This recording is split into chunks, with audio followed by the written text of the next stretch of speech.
Gawat, pemakzulan di tengah corona. Cerita gaib, pemakzulan presiden ala paranormal. Setelah ramai, berita kegagalan acara diskusi ilmiah yang bertemakan pemakzulan presiden di UGM. Lalu ada kajian ilmiah, diskusi soal yang sama, yakni pemakzulan, yang diselenggarakan Mahutama dengan pembicara Profesor Din Syamsuddin, Profesor Refli Harun, dan lainnya. Muncul pula melalui video tema pemakzulan presiden, ungkapkan paranormal Ki Sabdo Jagat Royo. Intinya meramalkan Presiden Joko Widodo akan lengser atau segera dimakzulkan. Video menampilkan 3 babak, yaitu sebelum menjabat periode 2019 hingga 2024, saat pelantikan Oktober 2019, dan setelah menjabat 2019-2024. Ki Sabdo adalah paranormal yang menuntut, yang menurut dirinya membantu menyukseskan keberhasilan Joko Widodo untuk menjabat sebagai Gubernur DKI Jakarta. Presiden periode 2014 hingga 2019, serta terakhir Presiden periode 2019-2024. Ada nada kecewa Ki Sabdo akibat pengkhianatan Joko Widodo dalam video viral tersebut. Pada sesi awal, Ki Sabdo menerangkan bahwa Joko Widodo sudah ditempelkan makhluk gaib Nyi Roro Kidul oleh Ki Sabdo sehingga sukses mendapatkan jabatan gubernur hingga presiden. Namun Joko Widodo berkhianat, tidak membayar kesuksesan atas bantuan tersebut.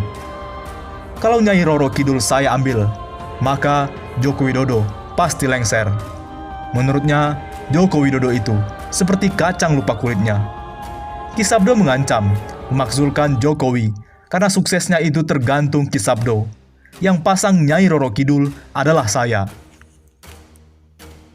Entah kemudian pembayaran beres atau lainnya, pada bulan Oktober 2019, menjelang pelantikan, Ki Sabdo bersemedi di Gedung Nusantara 5, DPR RI untuk mengamankan agenda pelantikan dengan memanggil atau memasang makhluk halus, Nyi Roro Kidul, Nyi Blorong, Jin Kayangan, dan lainnya. Ki Sabdo membenarkan usahanya itu atas perintah Joko Widodo. Dijamin pelantikan berjalan lancar. Tidak jelas waktu nampaknya sesi ketiga setelah pelantikan. Ki Sabdo mengancam pemakzulan kembali karena mungkin pembayaran yang tidak beres. Ia sengaja membuat video lanjutan, teriak soal pembayaran gaji kepada Jokowi, lalu menyatakan bahwa jabatan Joko Widodo tidak akan sampai finish alias dilengserkan. Joko Widodo berkhianat pada dirinya. Ki Sabdo berujar dengan kalimat kutukan dan ancaman pelengseran. Memang heboh ini, mistik di sekitar kekuasaan Joko Widodo. Hebatnya Ki Sabdo siap mempertanggungjawabkan secara hukum atas sikap atau pernyataan bantuan spiritualnya ini. Perlu klarifikasi, apakah tindakan Ki Sabdo adalah pemerasan atau memang tagihan dari kesepakatan bisnis hantu antara keduanya. Akhirnya kita bangsa Indonesia merasa prihatin atas kekacauan spiritualitas pemimpin negara. Konsep ketuhanan yang bergeser menjadi kehantuan. Ketauhidan yang Maha Esa berubah dengan kemusyrikan yang membuat binasa. Tak jelas reaksi Presiden Joko Widodo. Diramalkan paranormal, Ki Sabdo bakal dimakzulkan di tengah jabatannya ini. Apakah menertawakan, gemetar, atau merasa kuat karena telah memiliki paranormal tandingan lain?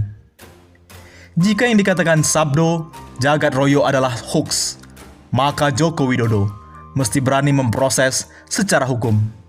Jangan biarkan masyarakat terkecoh atas isu-isu yang berkeliaran. Segera tangkap, seperti menangkap Ruslan Buton. Di tengah wabah corona, kita masih saja dipertontonkan dengan agenda konser mistik perhantuan di sekitar istana. Wow, heboh, kata Ki Sabdo.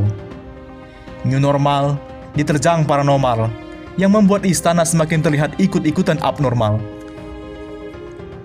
Semoga tidak terlalu banyak predikat untuk istana presiden selain istana boneka, Doll Castle, istana labirin, Labirin Palace, dan istana hantu, Ghost Palace. Ditulis oleh pemerhati politik dan kebangsaan, M. Rizal Fadilah. Kudeta di tengah corona, situasi Indonesia ini dinilai dalam tensi tinggi. Ketua Predisium Indonesian Police Watch (IPW), Neta S. Paneng menilai, apa yang disampaikan pengamat politik Boni Hargens tentang ada kelompok penggagas kudeta di tengah pandemi virus corona COVID-19 adalah sebuah kekhawatiran yang berdasarkan fakta situasi dan analisa intelijen yang patut dicermati semua pihak, terutama jajaran aparat keamanan. IPW sendiri melihat situasi Indonesia saat ini dalam tensi tingkat tinggi, baik situasi sosial, politik, dan ekonomi, kata Neta saat dihubungi Sindo News Jumat 5 Juni. Dia menuturkan, PHK terjadi di mana-mana, dan masyarakat bawah semakin kesulitan mencari sumber ekonomi di tengah pandemi COVID-19. Di sisi lain, oknum aparat kepolisian terlihat lebih mengedepankan arogansi yang kerap membuat masyarakat jengkel. Sehingga menurutnya, kondisi ini membuat kelompok-kelompok kritis mendapat angin di tengah masyarakat. Sebagai tokoh masyarakat yang memiliki jaringan kejajaran intelijen tentunya, Boni memiliki info A1 tentang semua kondisi tensi tingkat tinggi ini. Sehingga dia merasa harus membuka hal ini ke publik, agar masyarakat waspada dan aparatur keamanan menyikapinya dengan kinerja yang profesional, ujarnya. Bagi Neta, IPW melihat apa yang dikatakan Boni ini, indikasinya semakin terlihat nyata. Setidaknya, indikasi antisipasi yang dilakukan jajaran institusi keamanan. Misalnya kata dia, sejak sebulan terakhir, sejumlah kendaraan taktis Brimob dan sejumlah ambulans disiagakan di Polda Metro Jaya. Selama ini hal itu tidak pernah terjadi sebelumnya.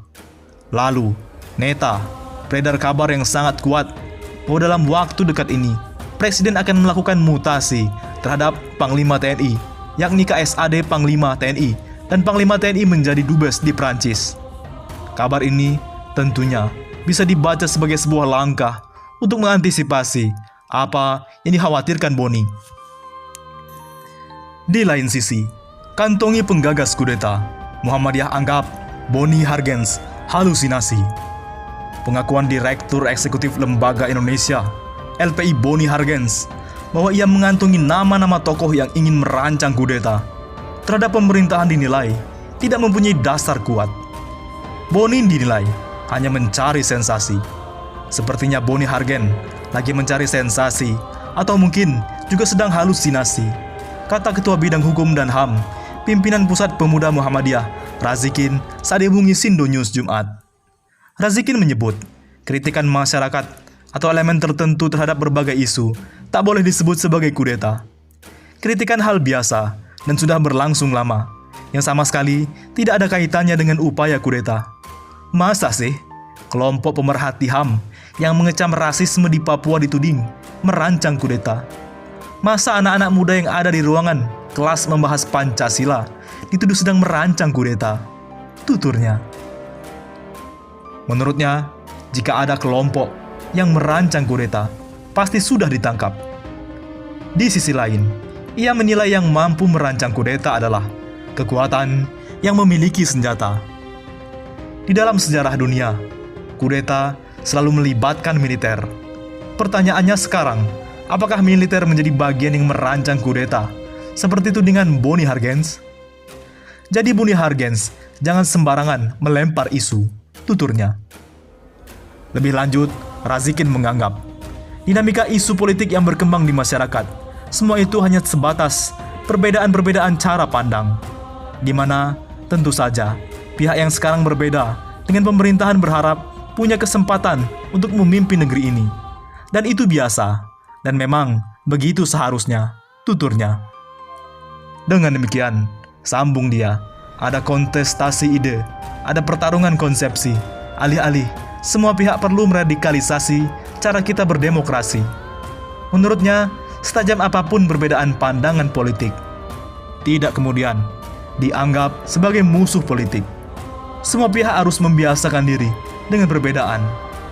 Boni Hargens membangun argumentasinya sangat dangkal. Ia berupaya menjahit antara variabel-variabel yang sulit ketemu. Jadi, apa yang disampaikan Boni Hargens tersebut hanya sebatas mencari sensasi, tentu saja. Bonnie Hargens punya motif dengan melempar isu tersebut. Motifnya bisa ekonomi dan bisa politik, tandasnya. Bagaimana menurut pendapat Anda?